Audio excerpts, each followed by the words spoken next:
All right, everybody. For today's project, well, as you can see, we got the car lift in. I got the Hummer up on it. I need to move that light up some so I can get it up a little higher to walk under it better. But I was gonna start on, I went and got the material to start on the rock sliders, but I noticed this, I don't know if you can see that or not, but that bolt broke off in that hole right there. So I'm gonna have to get that out. But before I get started on the rock sliders, I'm gonna build a cart for my bender. When it was still manual, before I added this Swag off-road conversion kit for hydraulic ram, it was bolted to the floor. But now I have it on this, just on this wood cart that you just cheaply buy from Harbor Freight, because it's all hydraulic now, so you don't have to jerk on it. But I've been meaning to build a frame down there to mount that to, and then I want to weld some round stock to hold my dies and stuff like that. Build a little tray to hold a square and tape measure and stuff like that when you're working around there. Well, the legs, if you watch the video on installing the car lift, this angle iron was what was holding the legs for shipping. Well, I'm going to reuse that, and it's, you know, it's not welded the best, but I'll touch up the welds on it and stuff. But I'm going to use that angle iron frame to make me a cart to mount that to, so I can roll it around. And I just went and got some casters from Harbor Freight. I'm gonna weld those to it so it'll have its own casters and stuff. But that's gonna be the project for today. So let me get this frame over here and look at it and see what I need to do to make it to where the base will bolt to it or mount to it. Probably just weld it to it. I'll have to add another angle iron in between there to kind of like frame it out to hold it. So that's kind of big, so I don't know if I'm going to cut it down or if I'm going to go with the whole thing, but I'm going to use that angle iron for the project instead of buying stuff. So all right, I'll get back with you in a minute. Let me get it all set up. Okay, with further review, instead of using this whole frame, I think I'm just going to use this half here. So I'm going to take the bandsaw, cut here, turn around, do the same thing, and just use this half. But I'll have to probably cut some of this, or I might save this and grab that and cut some pieces out of the piece on the floor to put in between here for the base to sit on to weld to. And then all I got to do is weld some plates on the corners for the casters, and that should do it. So let me go ahead and I'll put y'all up here. I'm gonna go ahead and cut this with the bandsaw real quick. So the bandsaw that I use is a Milwaukee. I got a couple, I got an old one, and this is the new one. I don't know how sharp the blades are, but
Okay, so let me flip it around and cut the other part, and I'll get back with you. Okay, I got this piece cut out. So I measured the base 15.5 across. So I found center right there. This is 30, about 30.5. So I went 15.25. Found center on both sides. Then I went 7 3/4, 7 3/4, which will make it to 15.5. So then I'll make the angle iron butt up right there, come in, and I'll cope it to where it welds right there and right here. So let me cut the pieces I need to go across here. So right now I need 20-inch pieces basically, and I don't know if I'm going to be able to get it out of this or not. Yep, I can get it out of that, but it's going to have this piece left on it right there, so I would have to cut that again right there. I think that's going to be the easiest. So let me cut these two pieces off. I'll get back with you in a minute. Okay. All right, I got the piece cut. I got the other angle irons coped out, and then now I'm about to weld them in there. So let me get everything set up, then we'll get the tacking and welding.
big gap on those, so I'm having to fill in a big gap.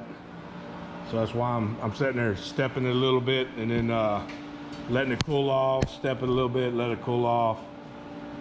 That's how you fill in them gaps.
Okay, see, gap filled in. So I'm gonna flip it over and weld it on the back side. I'm not gonna grind it, so that way when I flip it over, it'll put solid weld on there, and then it'll be good with some low-high too. So.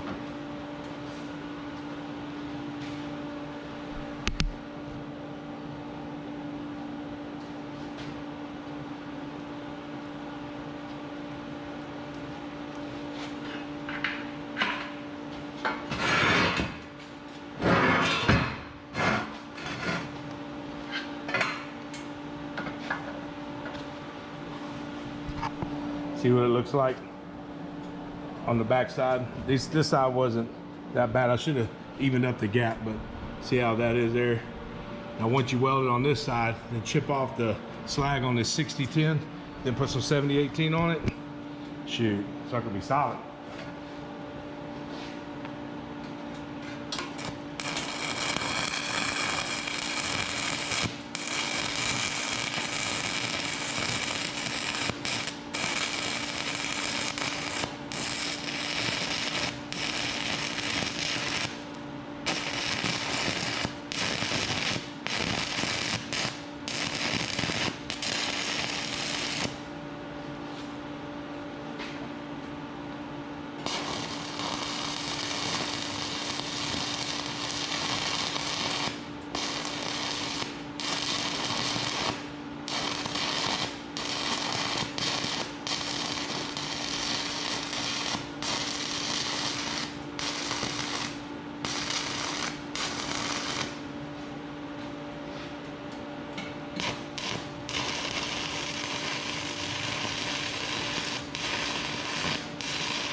Okay.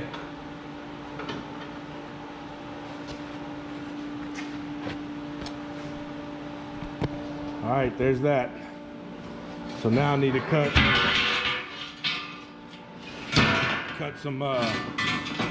some expanded metal to go up underneath it. I'm gonna tack it down. The plate's gonna go here for the stand for the bender, and then this is just gonna be some pockets with expanded metal.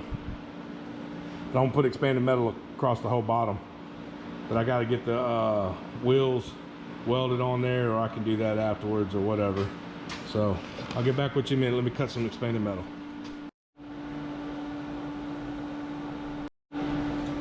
Okay, got the expanded metal cut out.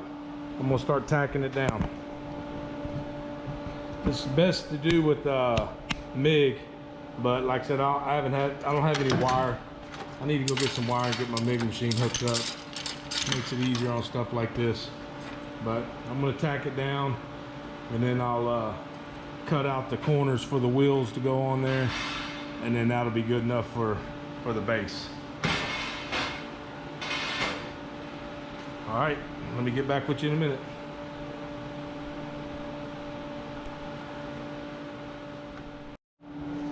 Okay, I got the expanded metal welded on there, or tacked on there, and then I got the wheels in all four corners. So got them welded on there. So that's that part.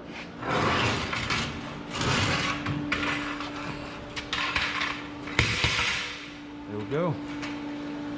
Now I gotta unbolt this, and I'll probably use my overhead little chain fall. So I'll unbolt this and set it down in there, and then weld it to that, and that part's done. And then I'll have to build me like a little basket that'll hold your tape measure, your marker, your angle finder, all that stuff right there. And then I need to weld some round stock on there that'll hold all the dies, so the dies will slip on there. I'm not real sure. I guess I could just lay this part of the die, not the actual die, but I guess the carrier. I guess that's what they call this part.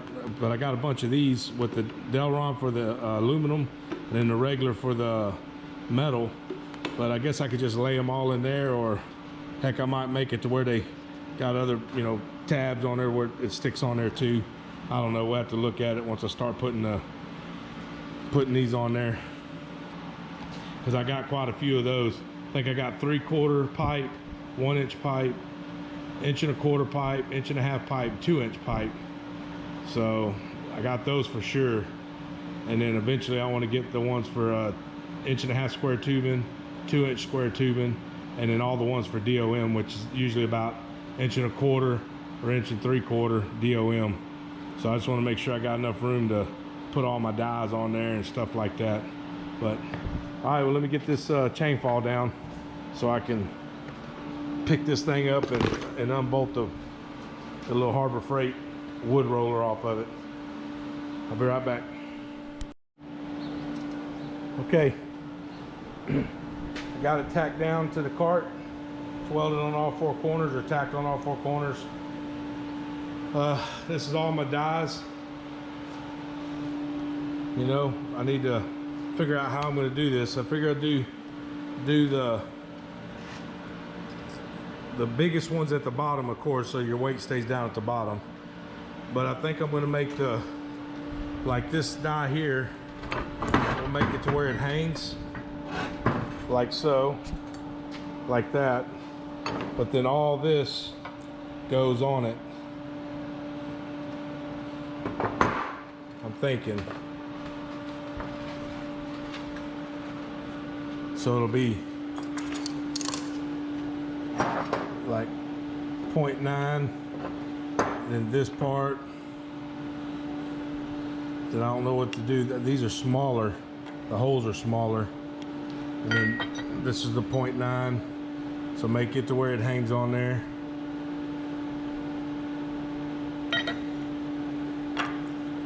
And then these would have to go on there. So I'm thinking that's how I'm going to do it. That way everything stays on one pin.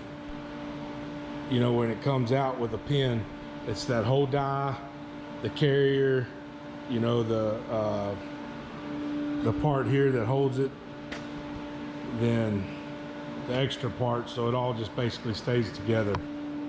I think that's going to be the easiest thing. I just don't know how it's going to look. It might not look worth the shit, but at least all my dies will be on this for right now. And then I guess as I get more dies, I don't know, I'll have to figure out something else I could do. Maybe do a plate or something, do some pieces of angle iron going down at an angle maybe, and then put them on there like that, so it's like surrounded by all of them. So it'll be like angle iron, angle iron, angle iron, die, die, die, die, die, die, same way this way, same way that way, so it's all at a taper all the way around it, holding all the dies. Or heck, I might start doing that now. So I also got to put the basket on there. I want a basket up here to hold the soapstone, angle finder, marker, torpedo level, just stuff like that, tape measure, stuff that, you know, makes it real easy on you. So, all right, let me see what I come up with. I'll get back with you in a minute. This is what I came up with. Just welded some round stock on there, like I said, hanging the dies on there. And then all the inserts are down there like in that tray. So on this side here, I'm gonna build a little tray that comes out and goes around, like I said, to hold soapstones or markers, torpedo levels, stuff like that. So it's probably gonna be, so like I said, we got something round like this, that's the pipe. So it's just gonna come out like so. And then it'll just, you know, be the angle iron, and then all the expanded metal in the bottom of it, like so. Just something like that. I think that'll be plenty big enough. So, all right, let me cut some material. I'll get back with you. So what I did is, instead of using angle iron, I went ahead and took a piece of 1/8 inch flat bar, and I'm gonna make it, and I'll put expanded metal. I'll make it where it welds right there, and I'll put expanded metal at the bottom, and then that'll be the tray. And what I use to roll it, these are my 1 inch dies, but I just let it roll right there on the edge of that and crimped it down and just let it roll, and it rolled it good enough. So I don't have any flat bar rollers, but that worked. It wasn't the best, but it worked. It was better than what you could have done it by hand, so I ain't gonna complain. So let me get that expanded metal cut for that, then I'll get that tacked on and welded on over there, and that'll be our little tray. So for no more than what it's gonna hold, it's just, like I said, it's just gonna hold torpedo levels, tape measures, markers, stuff like that. So it'll be more than strong enough to do that. All right, I'll get back with you in a minute. Well, this is what I came up with. So it's gonna work out perfect. So I have the little tray that holds stuff, like we said. And all the dies are on there. So it's a lot better than what it was, better than what I had. I'm still not really liking the way the dies are on there. So I might think about maybe putting plate or something coming down, you know, on each side, and then have those just set flat on there somehow. But then it's gonna get everything too far out here when you're trying to do something. So I don't know, I'll figure out something. But for right now, that works out good. The little basket works out good. I need to clean up a little bit. It's got a little bit of sharp edges around it. So I can hit that with a tiger paw and a sanding disc, and that'll work out pretty good. So, but yep, that's it.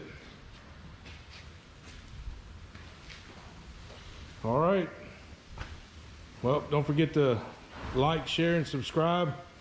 I tried to find something on YouTube about, you know, dies, you know, storing your dies on your bender and stuff, and couldn't find that much information on it to get some good ideas. So I just came up with that. But anyways, so everybody take care, and I'll talk to you later. Bye-bye.